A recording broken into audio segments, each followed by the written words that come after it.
I'm Corey Graff, and I'm the Military Aviation Curator here at the Flying Heritage Collection.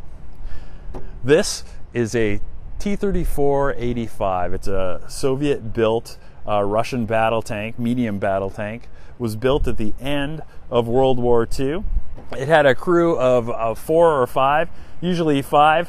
What we're looking at here is the driver's compartment. The driver would sit here. Just to his right would be a gunner.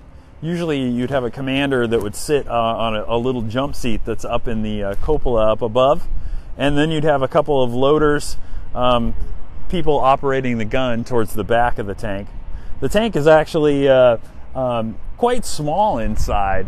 I had a chance to drive this tank today, and I think I'm about 6'2", and it was made for somebody who's probably about 5'6". Someone small and young and super strong, I think, is the ideal driver for this tank.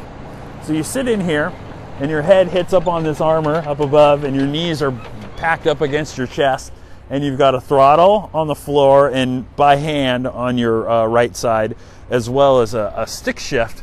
Essentially, there's a forward and a back. In the middle is a brake that you never use. This thing is super heavy. It stops on its own when you're going very slow. And on the left is a clutch pedal.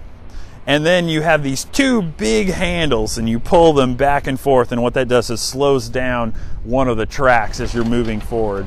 It works, I'm sure, a lot better when you're running down a road at, say, 40 miles an hour. But when you're doing little tiny precision movements very slowly, it sort of makes the tank jump and jerk, and basically what you're doing is stopping one of the tracks and the other one is running around it.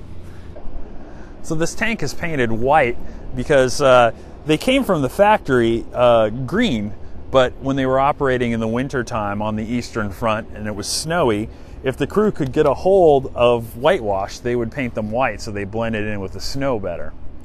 So it's a big, heavy tank. It's got tracks. Each track has a pin in it, and interestingly enough, the pins tend to want to come out, and there's a place on the back of the tank where the pins drag across the hull of the tank, and it pushes them back in, and that gives you that sort of distinctive clinkety click click click click sound as the tank drives along. Now when we drive here at the airport, we're driving on the concrete taxiway, and we want not to rip big holes in the taxiway, so we've came up with an idea. We use old conveyor belts, big strips of rubber. They're about 10 feet long, and we lay them down in front or behind the tank depending on which way we're going, and it sort of gives it a little magic carpet, a little bit of padding as we drive it along. Now, one of the key themes to the Flying Heritage Collection is leaps in technology. And not only aviation, but you can see it in armor as well. Things happen, people compete back and forth, different vehicles are made for different purposes, so it fits right into the collection from the technology standpoint. The T-34 operates an 85 millimeter gun. That means the shell is 85 millimeters across. We not only drive our tanks, but we fire them as well. We have a dummy 85 millimeter shell. We shoot, obviously, a blank. We put in gunpowder and as well coffee creamer, which makes a nice flame. So you can come see this not only drive but fire on Memorial Day.